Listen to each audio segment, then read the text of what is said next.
Merci Seigneur pour ces temps que tu mets encore à part. Nous savons Seigneur que nous venons d'un lieu de bénédiction. Et Seigneur, nous attendons à toi. Merci pour tes bienfaits. Merci Seigneur pour tout ce que tu fais pour nous.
Seigneur, tu as donné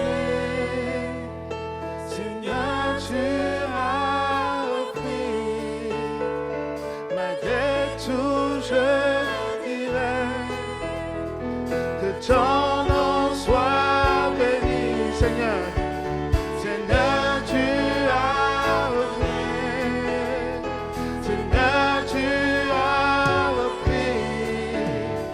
Malgré tout, je dirai que ton nom soit béni. Béni soit le nom du Seigneur. Béni soit ton nom. Béni soit le nom du Seigneur. Béni soit ton glorieux nom. Béni soit le nom du Seigneur. Béni soit ton nom. Béni soit le nom du Seigneur. Béni soit ton glorieux nom. Béni soit ton glorieux nom. Béni soit ton glorieux nom. Béni soit ton glorieux nom. Alléluia. Alléluia Jésus. Alléluia. Alléluia Jésus. Est-ce que quelqu'un peut lever la main vers ce grand Dieu, vers les cieux, en signe d'adoration? Béni soit ton nom, Seigneur. C'est notre prière. Béni soit ton grand nom, Seigneur. Alléluia.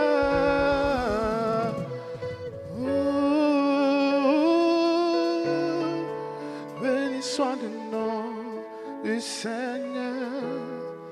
Béni soit. Oh, béni soit le nom du Seigneur. Béni soit ton glorieux nom. Ton glorieux nom. Ton glorieux nom.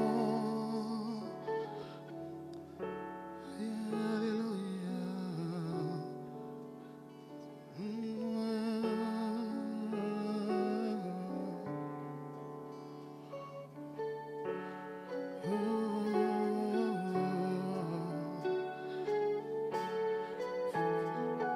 Profite de cette atmosphère de louange. Loue ton Dieu. Adore-le.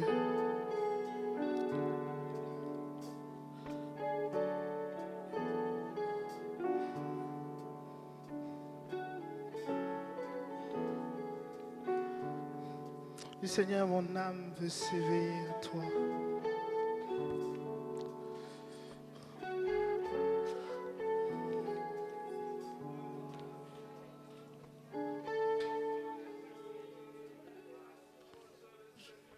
Mon âme s'éveille à toi, tu n'es pas seul, mon âme.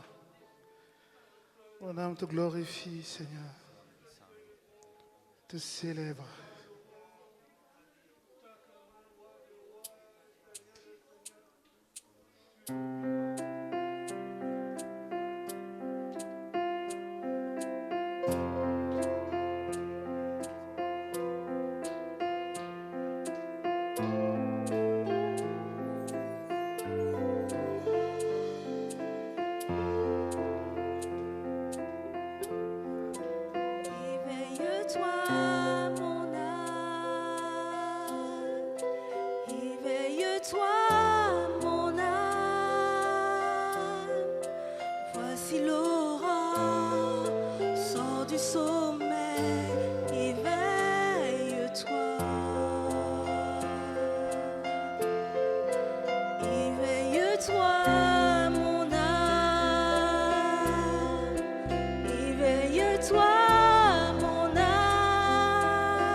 plus seul, mon âme.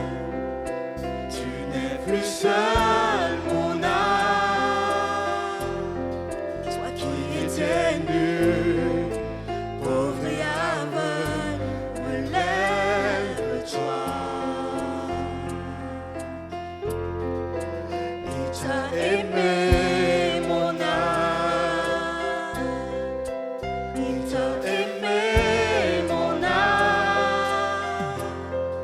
Le Dieu des merveilles, de toi ces merveilles, révèle-toi.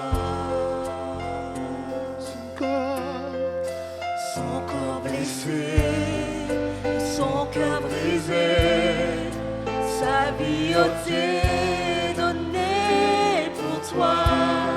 Le sang amer, la croix du calvaire, les larmes du Père versées pour toi. Son corps blessé, son cœur brisé, sa vie ôtée, donnée pour toi. Le sang amer, la croix du calvaire, les larmes du Père versées pour toi. Et hors des ténèbres jaillit la lumière, tout est accompli, tu vis en moi. Le tombeau désert, la pierre est roulée, tout est accompli, tu vis en moi. Hors des ténèbres jaillit la lumière, tout est accompli, tu vis en moi. Le tombeau désert, la pierre est roulée, c'est suscité, tu vis en moi. Éveille-toi, mon âme. Éveille-toi, mon âme. La mort a perdu, il a vaincu. Éveille-toi. Éveille-toi, mon âme. Éveille-toi, mon âme. La mort a perdu, il a vaincu. Éveille-toi. Éveille-toi, mon âme. Éveille-toi, mon âme. Viens à ses pieds, viens l'adorer. Éveille-toi. Éveille-toi, mon âme. Éveille-toi, mon âme. Viens à ses pieds, viens l'adorer. Éveille-toi. Viens à ses pieds, viens l'adorer. Éveille-toi.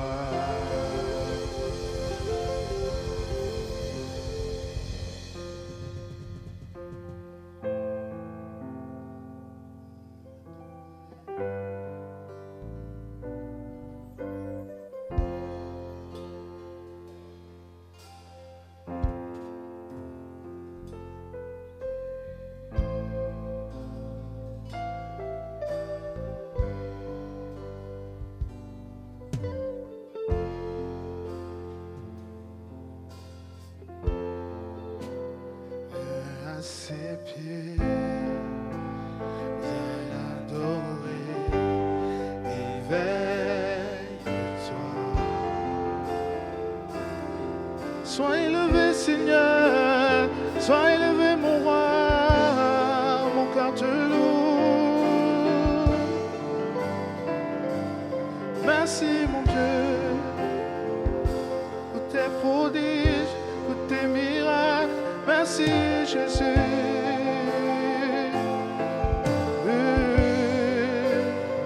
Louange à toi.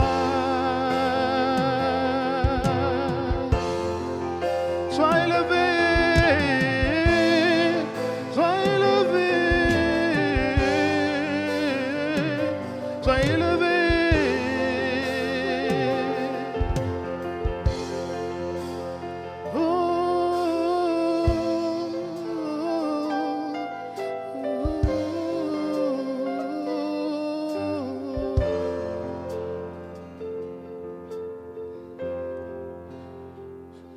Seigneur, nous voulons chanter tes louanges. Nous voulons encore t'élever, te lever encore plus haut. Ton nom est la vie, Seigneur. Ton nom est notre espoir. Alléluia.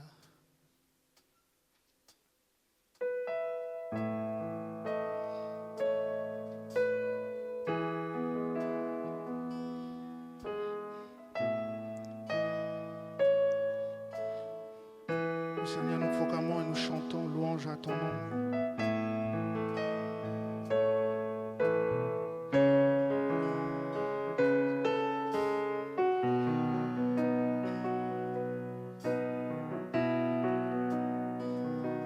Chantons louange à son nom. Louange à son nom. Le nom au-dessus de tout autre nom.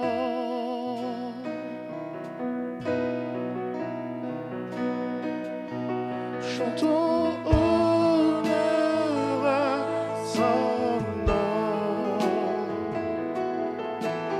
Honneur à son nom. Le nom bien plus grand que tout autre nom. Chantons louange à son nom. Chantons louange à son nom. Louange à son nom. Le nom au-dessus de tout autre nom.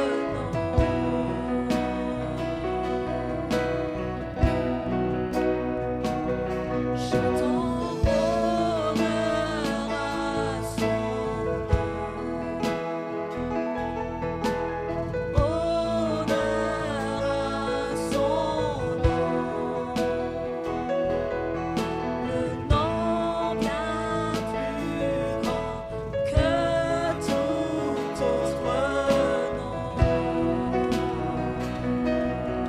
Seigneur. Sois élevé,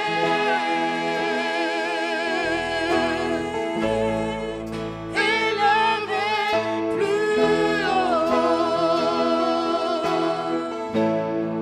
Sois élevé, élevé plus haut. Sois élevé.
chantons honneur à son nom. Honneur à son nom. Le nom bien plus grand que tout autre nom. Sois élevé.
Seigneur, ouvre les écluses des cieux et libère ta gloire, Seigneur.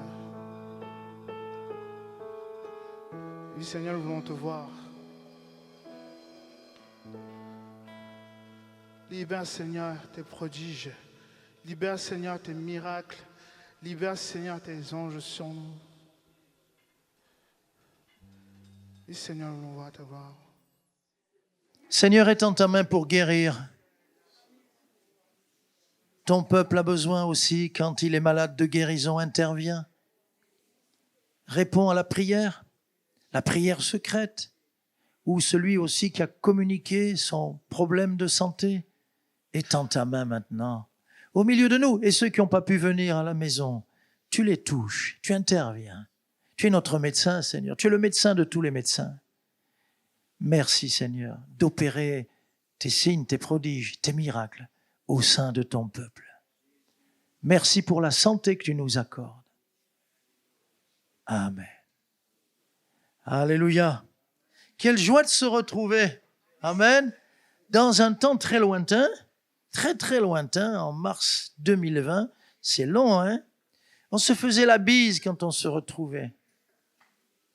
Et on n'était pas à carnaval, on n'était pas masqués, c'était pas carnaval.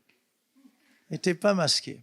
On se faisait la bise. Et je me suis souvenu, pendant ces temps de confinement, au début, quand je voyais tout le monde masqué, je pleurais. Je dis, Seigneur, c'est pas possible. Puis après, j'ai dit, non, c'est pas grave ça, c'est pas grave. Le courant passe quand même, malgré le bout de tissu ou de papier, je ne sais pas ce qu'il faut dire. Mais on accusait, en Russie, on accusait les chrétiens parce qu'ils se faisaient la bise de propagateurs d'épidémies.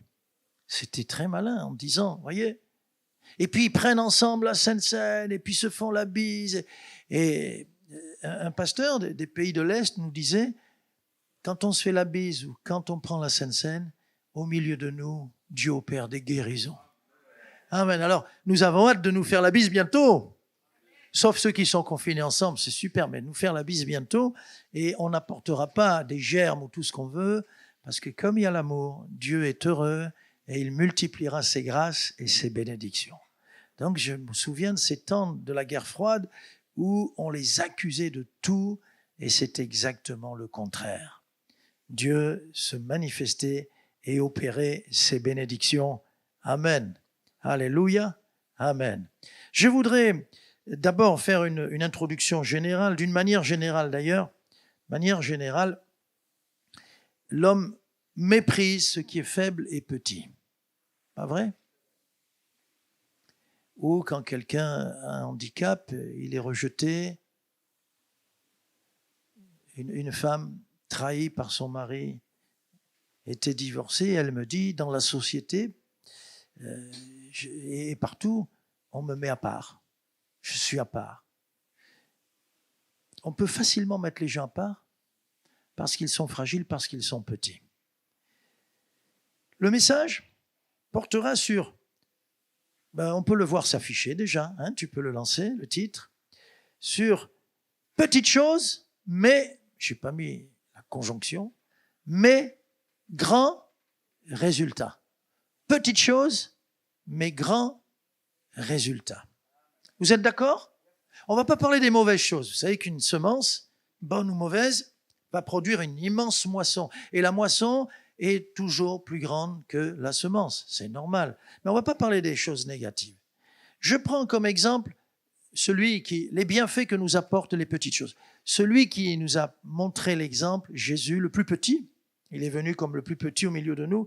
Voici ce qu'il dit dans Luc au chapitre 10, verset 21. Prenons notre Bible et nous ouvrons à Luc 10, 21. Jésus tressaillit de joie par le Saint-Esprit et il dit, « Je te loue, Père, Seigneur du ciel et de la terre, de ce que tu as caché ces choses aux sages et aux intelligents. » Il y a plus que les sages et les intelligents. Il y a plus grand que les sages et les intelligents. Jésus dit, ces choses cachées aux sages et aux intelligents, tu les as révélées à qui? Aux enfants. Il y a des moniteurs, monitrices dans la salle? Levez-vous, levez-vous. Moniteurs, levez-vous, levez-vous. Ponte les pieds, hermano. Voilà. 1, 2, 3, 4, 5. Les autres, ils viendront aux autres cultes. Ou alors, ils n'ont pas été... Non, restez debout. Ou alors, ils n'ont pas été rapides comme vous pour s'inscrire. Ah. Voilà, vous restez debout et nous allons prier pour vous. Amen. On élève tous la voix. Alléluia. Seigneur, ils sont au contact des plus grands, ces plus petits, ces enfants. Combien ils sont importants. À tes yeux, en tout cas. Peut-être pas aux yeux des hommes. Mais nous voulons non seulement ne pas les mépriser, mais les apprécier à leur juste valeur. Ils sont plus grands. Ils sont petits mais grands. Ils sont fragiles mais forts. Leurs anges, ceux que tu as placés pour exercer un ministère de protection, leurs anges voient continuellement ta face. Bénis donc ces moniteurs, ces monitrices et leurs responsabilités au milieu des plus grands ici à Fila. Amen. Amen. Alléluia, c'est très important. Combien m'ont dit, moi, j'ai mal vécu tout ça, je me suis converti, mais j'étais marqué par ma monitrice. Ou bien j'avais gardé toujours au fond de mon cœur une parole de mon moniteur de l'école du dimanche. C'est important, votre travail, votre rôle. Ne soyez pas découragés.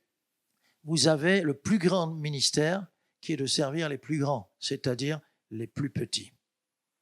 Alors, premièrement, les petites choses ont une grande valeur. Vous êtes d'accord? Les petites choses ont une grande valeur. Donc là, je poursuis ce que Jésus a dit. Premièrement, premier paragraphe, on va dire, dans ce grand 1, dans ce grand chapitre, Jésus nous rappelle, il nous le dit plusieurs fois, qui sont les plus grands dans le royaume des cieux.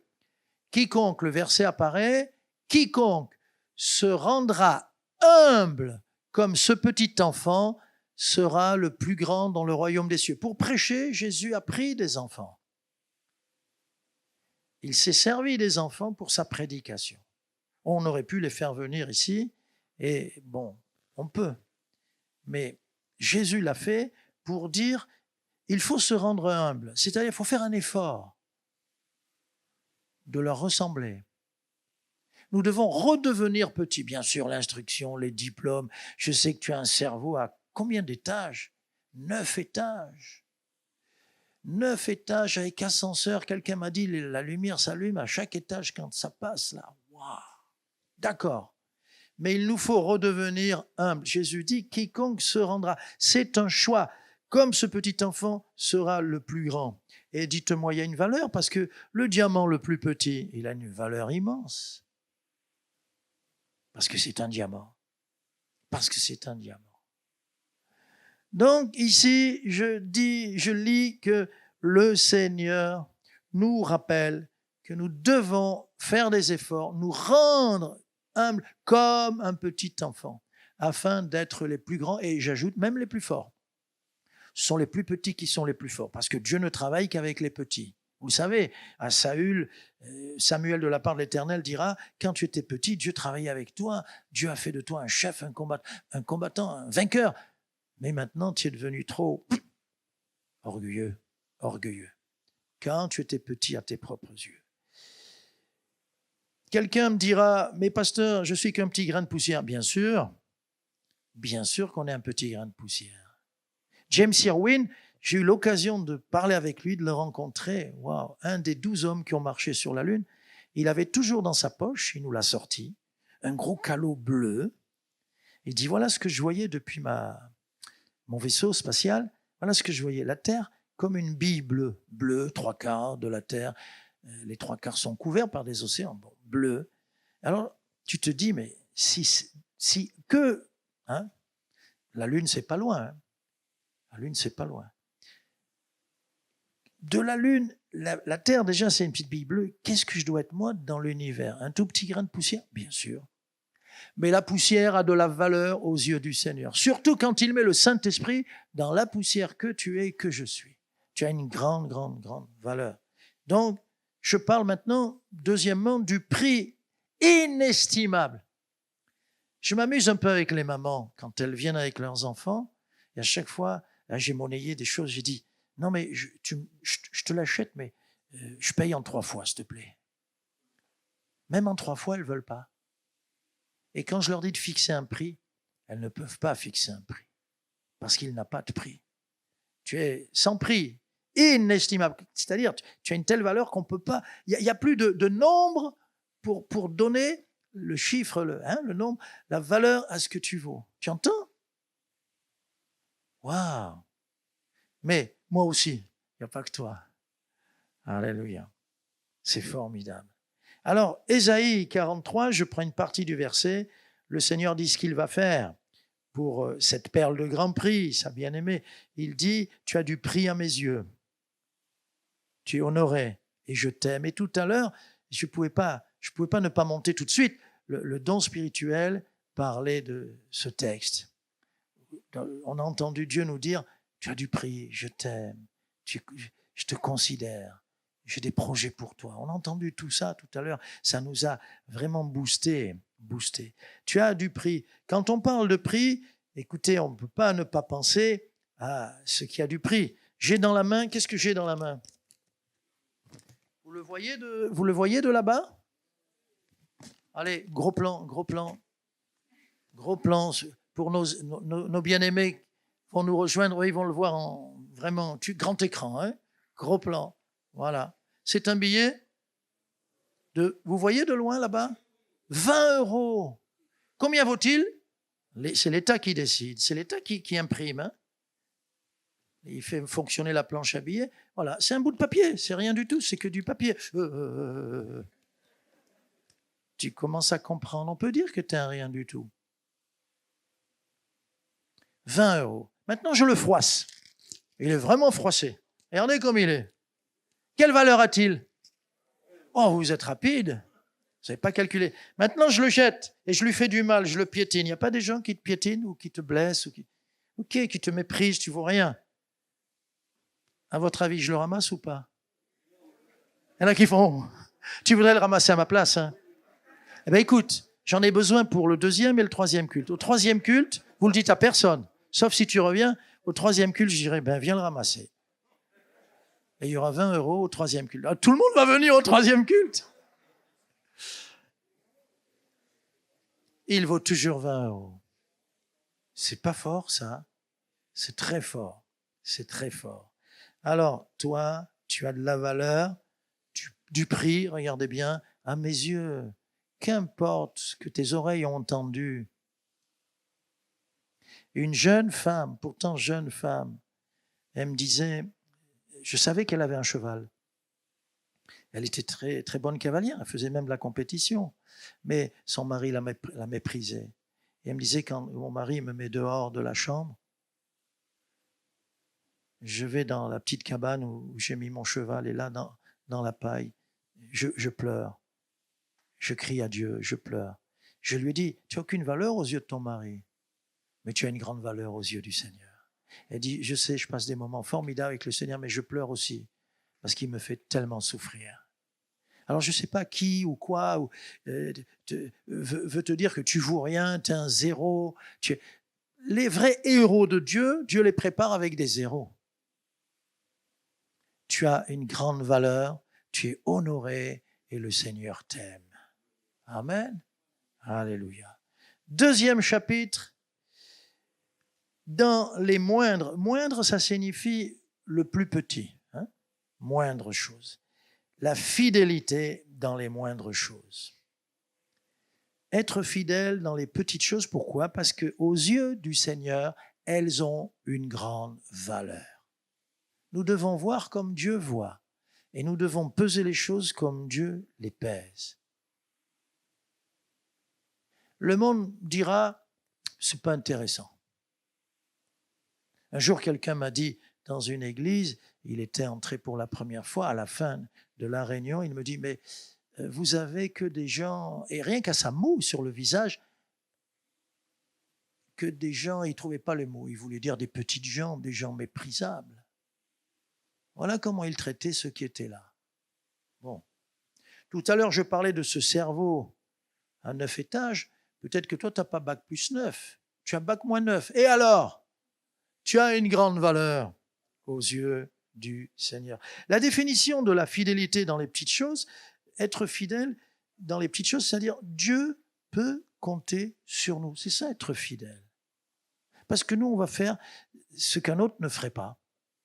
Nettoyer les toilettes, le faire pour Phila, ce n'est pas quelque chose de grand? Très important, très grand. Un homme m'a raconté, il m'a dit, moi, je suis toujours resté au boulot, il avait une entreprise de camions, c'est mon fils maintenant, le patron, mais moi je viens. Je lui dis, qu'est-ce que vous faites? Il dit, je viens tous les matins. Avant que les chauffeurs et livreurs viennent chercher le camion, je vérifie le niveau d'huile de tous les camions. Je dis, ouh, juste ça, il faisait ça. Je dis, vous avez un grand travail. Parce qu'il faut vérifier le niveau d'huile. Si un moteur manque d'huile, il durera moins longtemps. Ce sont des pannes, des accidents, tout ça, il durera moins longtemps. Et il dit, et j'ai pu éviter à la boîte beaucoup de frais, sûrement.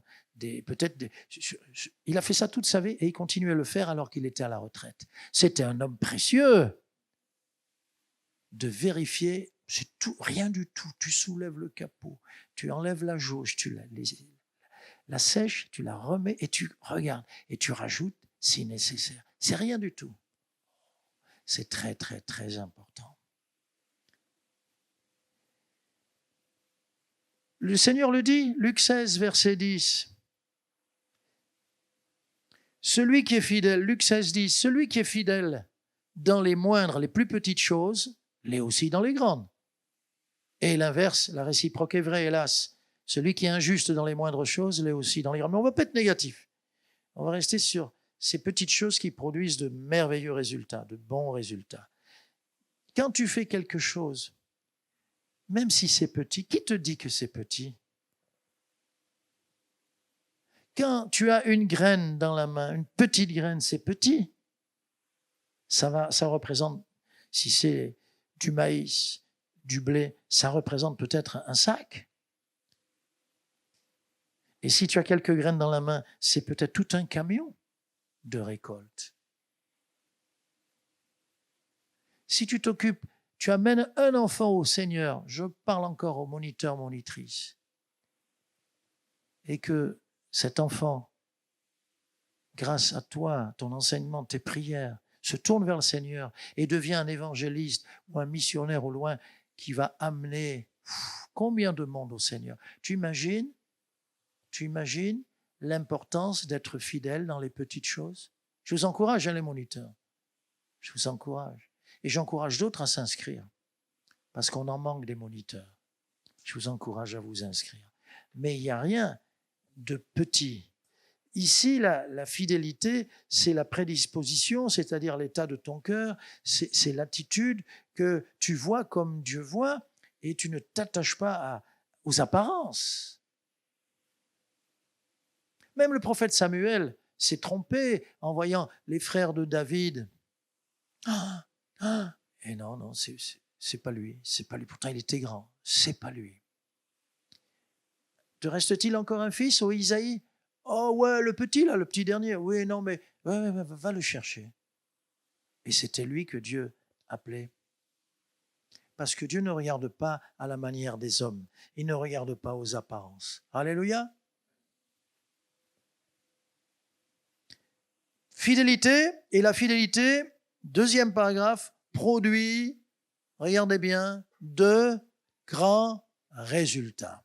De grands résultats. Voilà encore une loi dans le royaume de Dieu. C'est important. On n'a pas besoin de chercher des géants, ni des champions, mais des gens fidèles qui vont faire ce que Dieu leur demande, ce qu'on leur demande. C'est tout. C'est tout.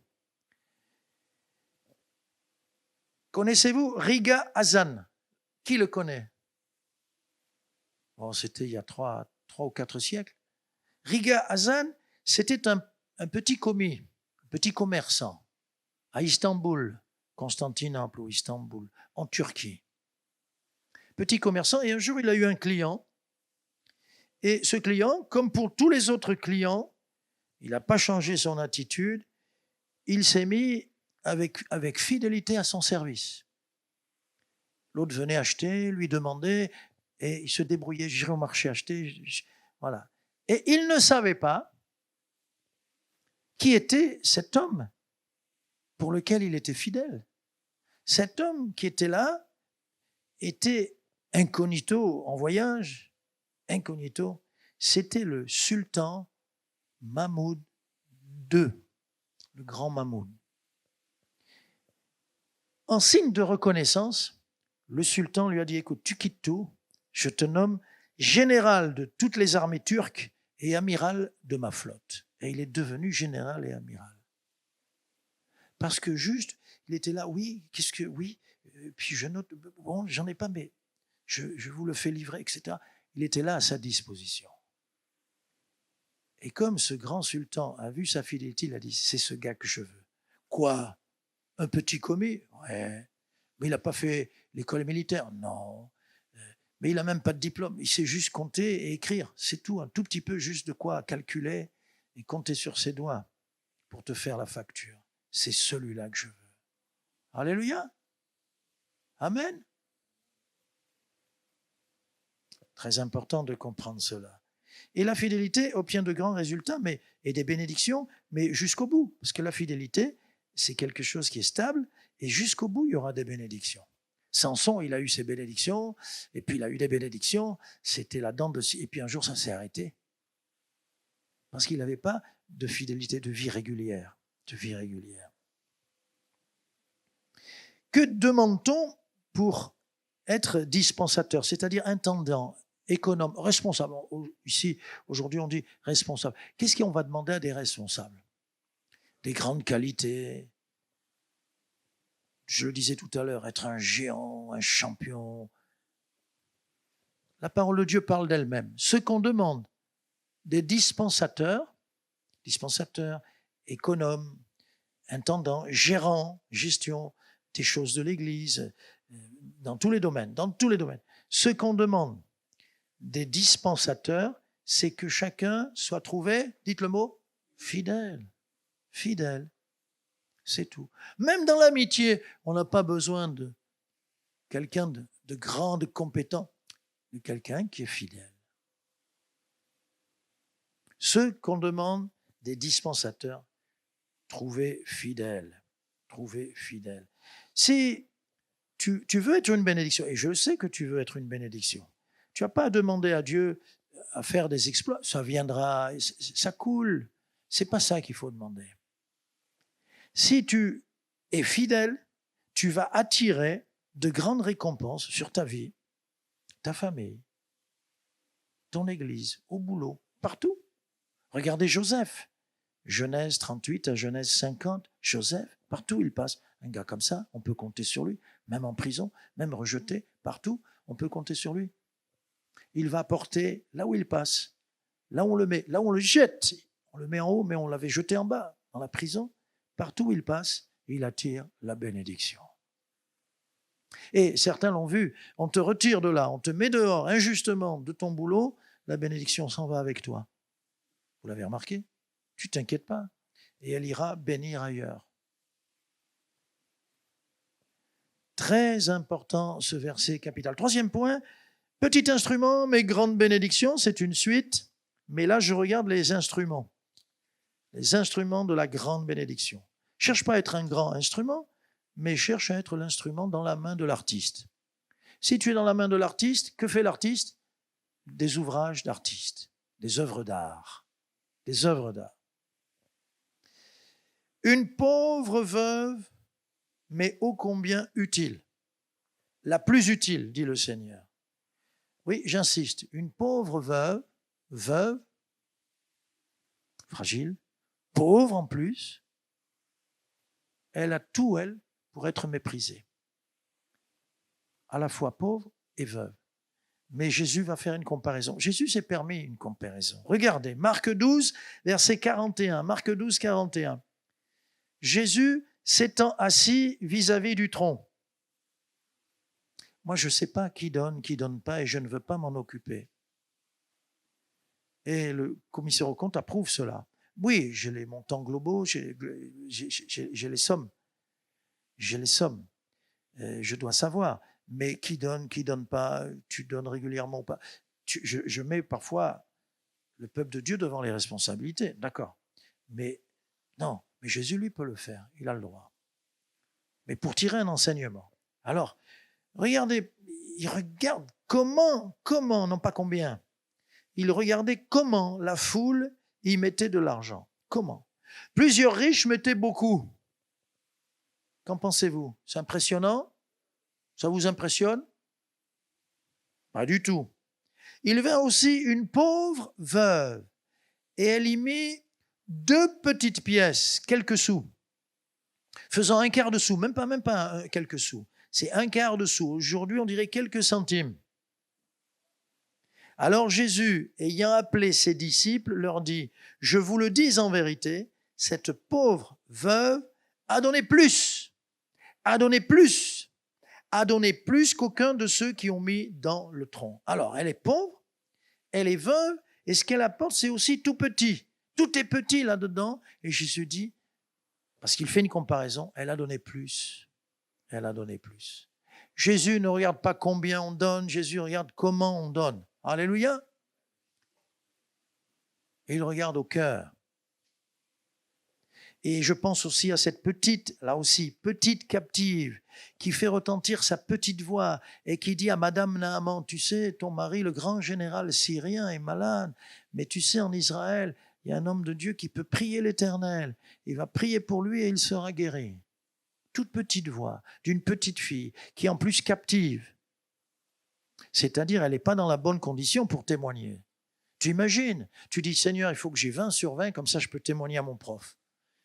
Et bon, tu as des notes moyennes, des fois bonnes, 14, 15. Et puis tu dis, non, là, je vais témoigner. Et quand tu le devoir, tu sais rien du tout, tu as 0. Tu ne peux pas témoigner? Mais si, tu peux témoigner. Oh, pasteur, tu nous dis une bêtise là. Tu peux témoigner. Tu dis, voilà, j'ai tout raté et vous m'avez noté sur ma valeur, je vaux 0.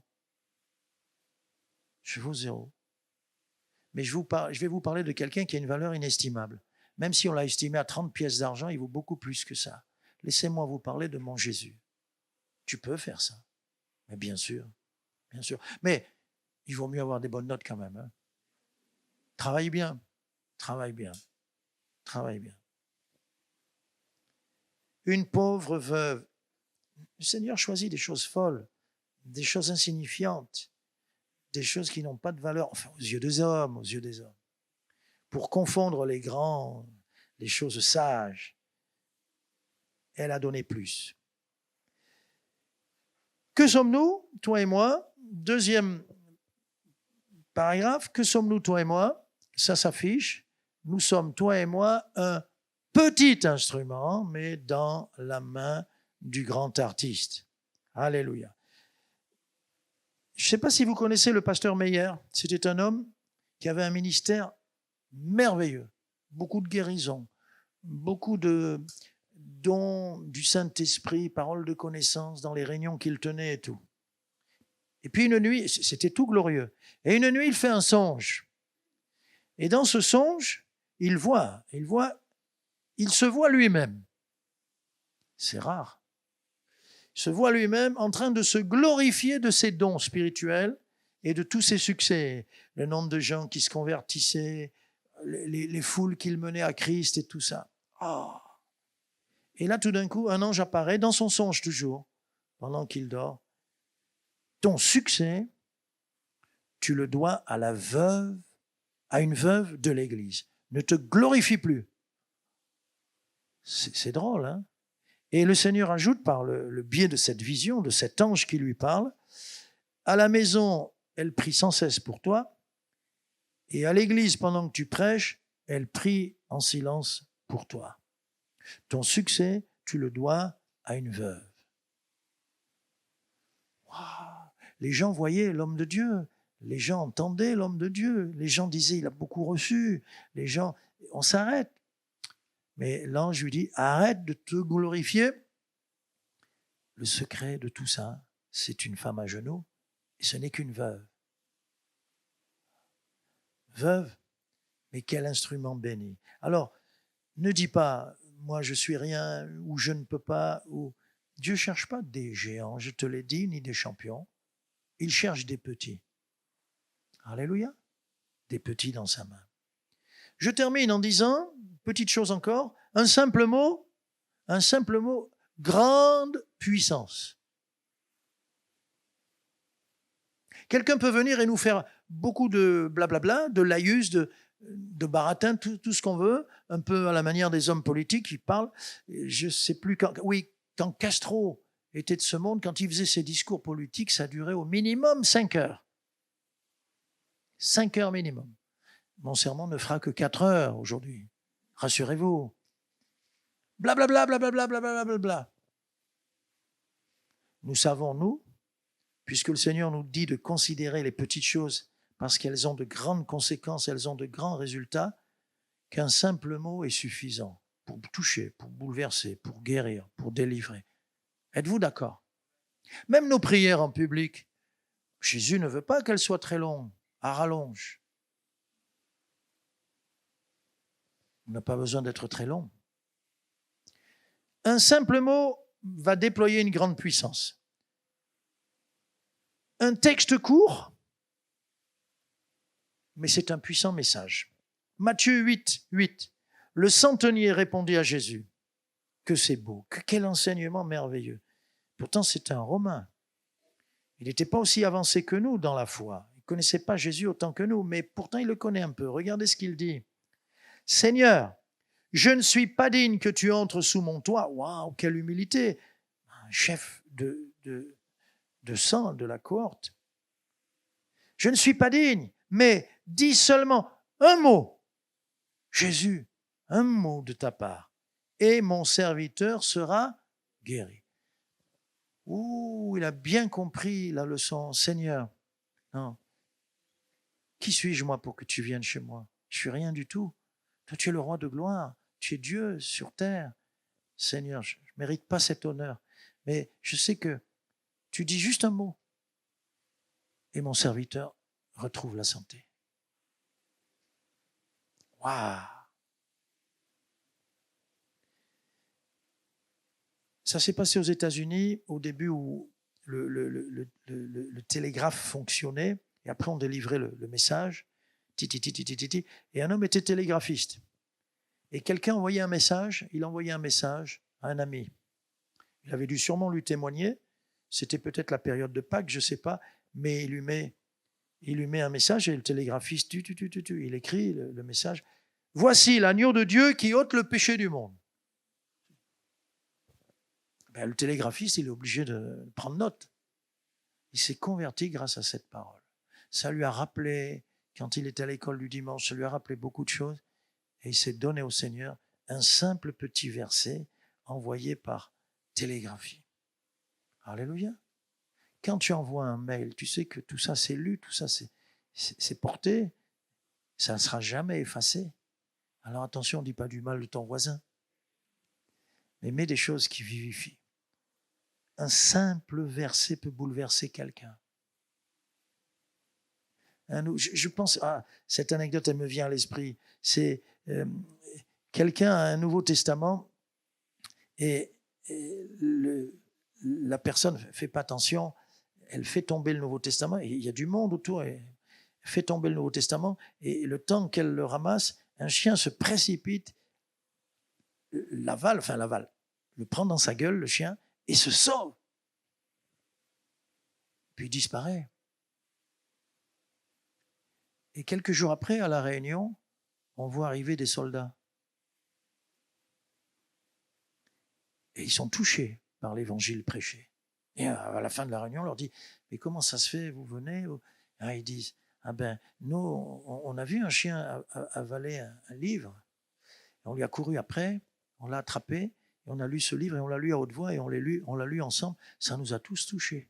Nous voici pour donner notre vie à Jésus. Alors, je ne dis pas, laisse tomber ton Nouveau Testament, mais fais comme cette jeune fille. On était à la fac, elle me dit, on m'a volé mon sac. Je lui dis, ouais, t'avais de l'argent? Ouais, mais c'est pas grave. Bon. Elle dit, pas grave, parce que, heureusement, il y avait ma Bible dedans. Je prie pour que le voleur, il lise la Bible. Laisse-lui l'argent et qu'il lise la Bible. Mais en général, vous savez ce qu'ils font? Ils prennent les pièces, tout, les billets, ils gardent ça, ils jettent tout. Parce qu'on n'a pas pris le numéro des billets quand même. Et les pièces n'ont pas de numéro. Mais je dis, c'est très bien ton attitude.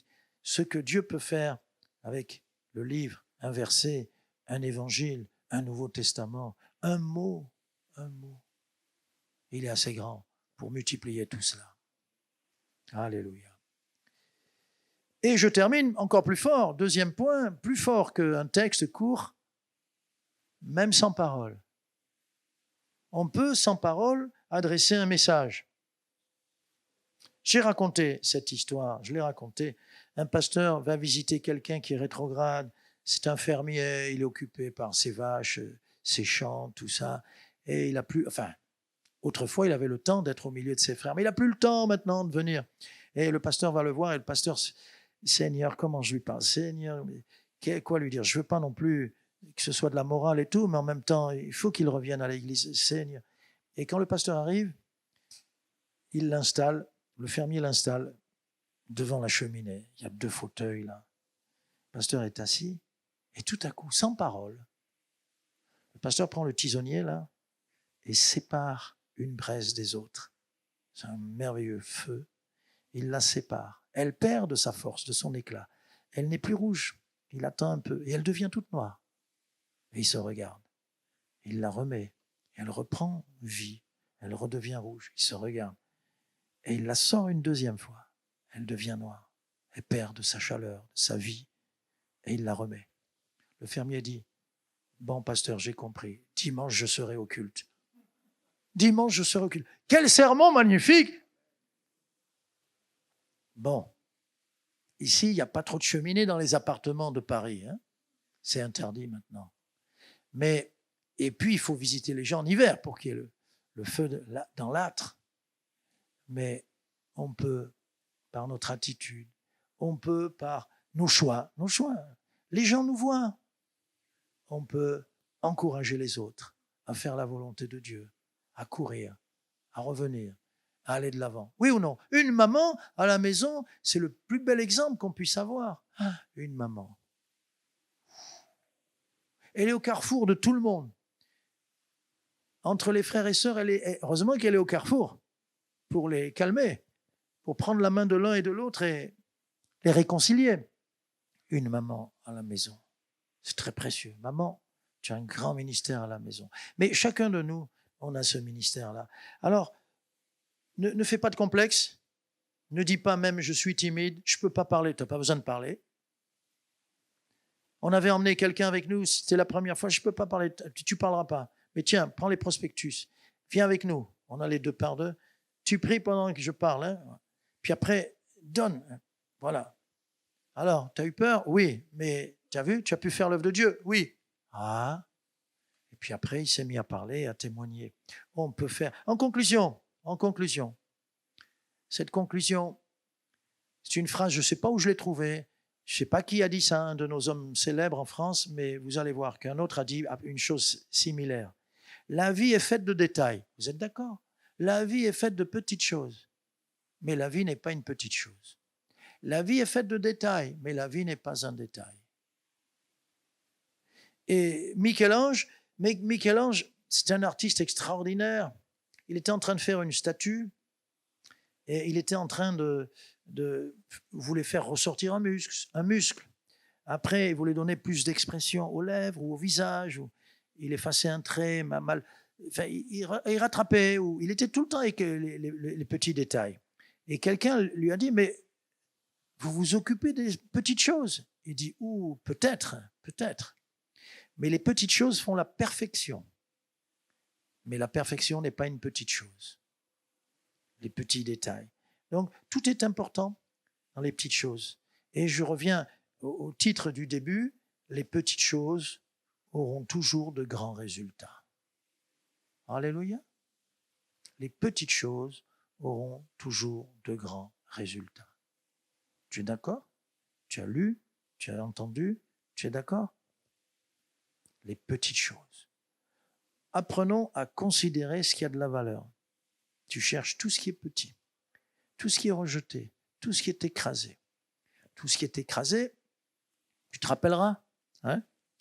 Tu ne viens pas au 3e culte, tu me promets? Ça sera pour quelqu'un d'autre. Voilà, bien-aimés, nous avons avec le Seigneur celui qui est venu donner de la valeur aux petits, aux méprisés, rejetés, aux enfants, aux veuves, aux gens que l'on rejette. Et il est venu, vous savez pourquoi il est le plus grand au milieu de nous? Parce qu'il est venu comme le plus petit. Amen. Seigneur, cette leçon paraît simpliste même. Et pourtant, tu veux nous enseigner de grandes choses. Tu t'es abaissé? Tu as quitté ta gloire? Tu t'es effacé? Bien souvent, tu te taisais, malgré les moqueries, les calomnies. Tu as offert ta vie comme un simple agneau. Tu n'as pas résisté aux méchants. Mais tu nous as vraiment donné les plus grandes leçons. Et de ce grain de blé que tu es tombé en terre, tu as produit la vie. Et tu as sauvé des multitudes par ta mort. Merci Seigneur. Non seulement nous enseigner ces choses, mais qu'elles soient gravées au fond de notre cœur, pour toujours. Amen.